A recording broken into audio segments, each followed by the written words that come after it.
Hey guys, so I watched VHS 99 for a TIFF Midnight Movie Madness Spooky. Yeah, that's right. I went to Toronto Film Festival. I caught this movie. It's funny because I'm in film school right now, and all my friends are seeing very high art films. And meanwhile, I watched VHS 99. What can I say? I'm a gore hound. So my personal history with the VHS franchise, I saw VHS 1 and 2. I loved both of them. And then I heard VHS Viral, which I think was the third one.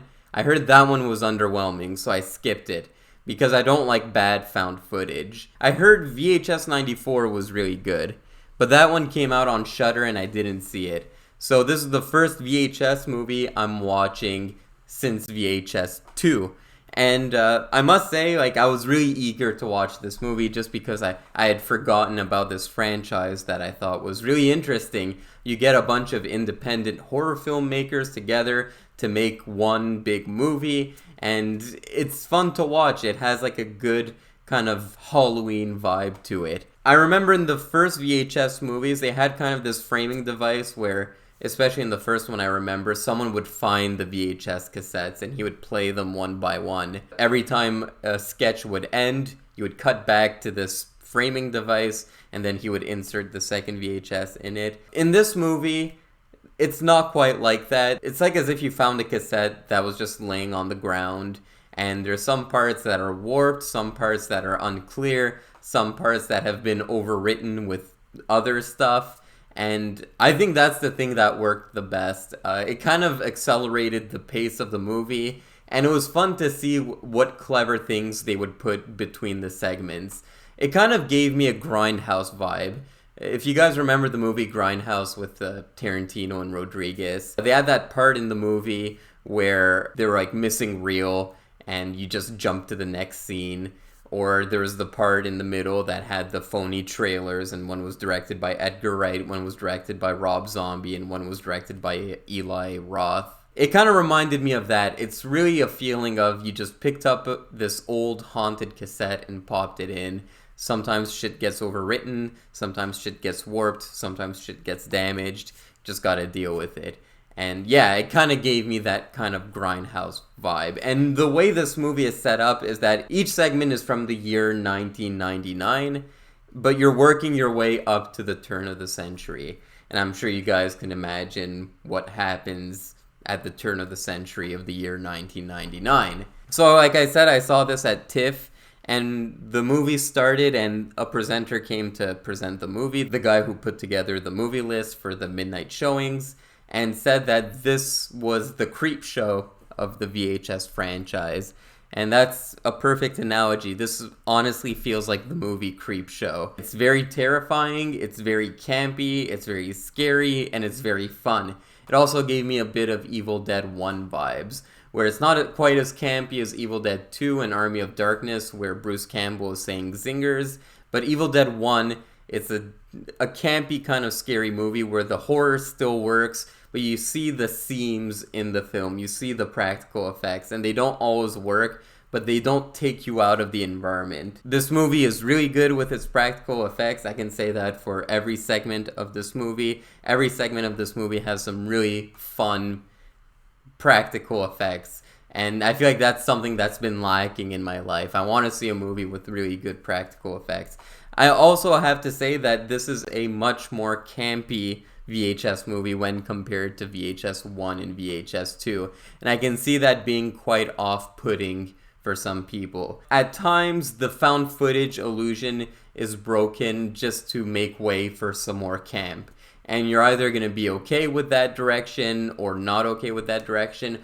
Personally, I find found footage movies to be tired and exhausted, so the fact that they didn't put too much emphasis on, okay, can this really happen, and instead made room for some other elements, I thought that made for a better, more entertaining movie. This is also by far the most bloody disgusting of the VHS movies, from the ones I've seen, that is. There's a lot of gore. If you're a gore hound and you like movies like the Saw movies or Final Destination, you're gonna like this movie. And it fits well because those are the kinds of movies that people who grew up in the early 2000s would like to watch. So even the sensibilities of horror are in line with the era this movie is paying homage to.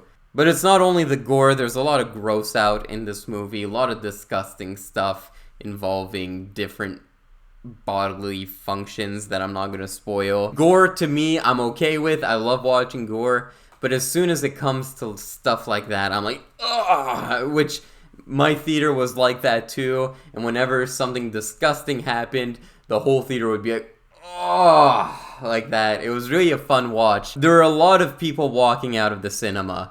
And that's a big statement because TIFF tickets don't come cheap.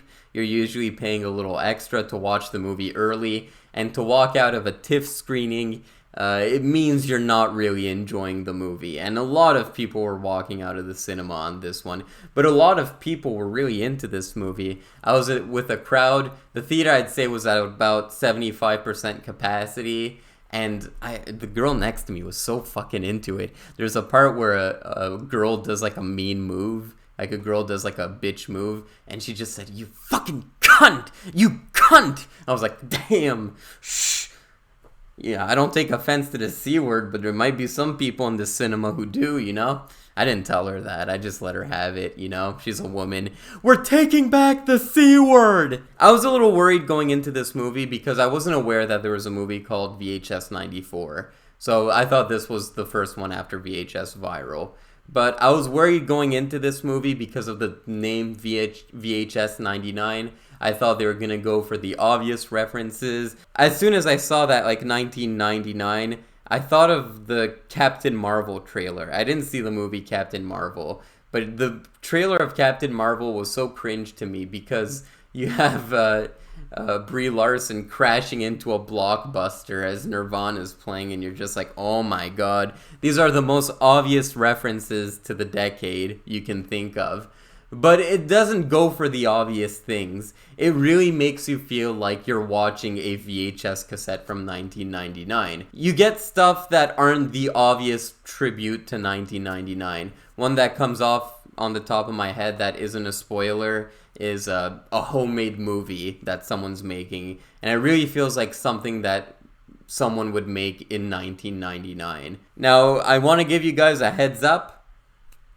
I put my score down below. I'm going to go through each sketch one by one. I'm not going to spoil the sketches, but if you don't want to know the premise of the sketches, click away now. I'm just going to talk about the premise of each sketch.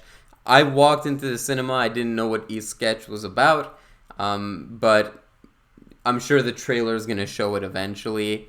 But just fair warning, I'm going to talk about just the premise of each sketch in this movie.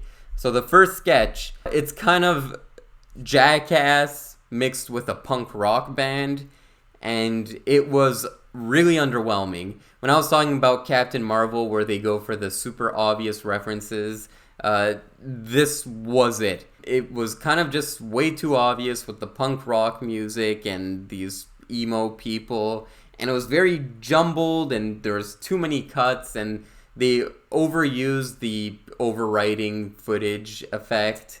It was kind of underwhelming to me, that first sketch. And I was worried that the whole rest of the movie would be like that. But it wasn't, thankfully. Because the next one we have is called Suicide Bid. And that one is about a sorority. And you can imagine that sororities have some weird hazing rituals, so it has something to do with that. And that was much better to me. It really got under my skin. It was really scary. And that's the one that felt the most like Creep Show to me. Then the third one is called Aussie's Dungeon. And this one is really interesting because it was actually directed by Flying Lotus, who's more known for his music, but he wants to start directing horror movies, I guess. And this one was my favorite one by far. This was like the crown jewel, and it was right dab in the middle, and I was so hooked onto it. So it's kind of like an homage to TV shows like Uh-Oh. In Canada, there's this TV show called Uh-Oh, and it was on YTV, which is like Canadian Nickelodeon, and it was like this game show where kids were the contestants, and they would do these really disgusting things. And even as a child, I thought like this was really off. They had like this over the top host called something Yahoo, and he had like an over the top Elvis hairdo.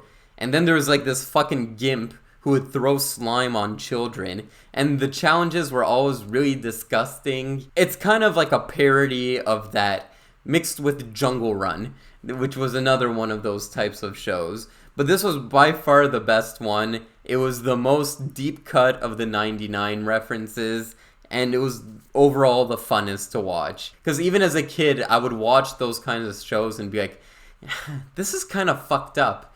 And I think Flying Lotus knew that, yeah, those things were a little fucked up. Let's just crank it up a little bit. So Aussie's Dungeon was by far the best of these sketches to me. Then you get Gawkers, which is about these peeping toms that have a hot next door neighbor. It kind of reminded me of the movie Disturbia, if any of you guys have seen that. It's a very similar premise. I thought it was okay in premise, but in execution it was a little lacking. I said in the beginning that there was a lot of practical effects. I feel like this one was the only one that relied heavily on CGI, and it showed, and it just wasn't really terrifying because of that. The previous 3 sketches had a lot of practical effects. You can see the seams, and all. That's like what I want to see in a VHS movie. This one was kind of just too CG. But I liked the characters in it, ironically enough. Even though they're peeping toms and they're kind of assholes, they were kind of like your stereotypical douchebags of that era, and it really worked. And it's probably the one that does the most clever stuff with the camera. And then you get to the final sketch, To Hell and Back, which this one, you're either going to be on board with it 100%, or you're going to get completely lost and be like, this is way too over the top, I'm not on board anymore. I fall into the I'm on board with this category, but I can see some people being like, this is way too over the top. So the movie starts off with a Y2K party, and it gets crazier from there. I'm not going to spoil it. But the direction in which it goes, you're either going to be on board for it, or you're just going to be like, this is way too over the top. I feel like this whole movie had a kind of campy feel to it, so this wasn't too much out of nowhere for me, but I can see it being out of nowhere. Like, my brother, he likes the VHS movies. I can see maybe this one going way too far for him, where the other VHS movies are pretty subtle. Yes, there's some supernatural elements to it, but this one goes like full-blown crazy.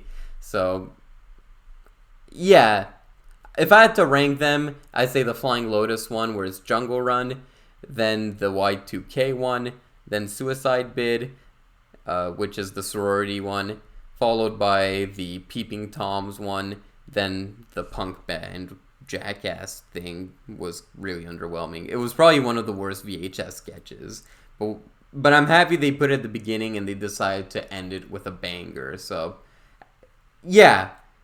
Is this movie good? Yes, I would say this movie is good. Go watch it, if possible. See it on opening day just to watch it with a packed audience, because that's going to make it all the more fun. My audience was like jumping and ugh and oof and laughing, and it really hits on all cylinders. I had a lot of fun with this movie. I don't know how it compares to VHS 94, but I thought this was a lot of fun. So go check out VHS 99 when it comes out in a theater near you.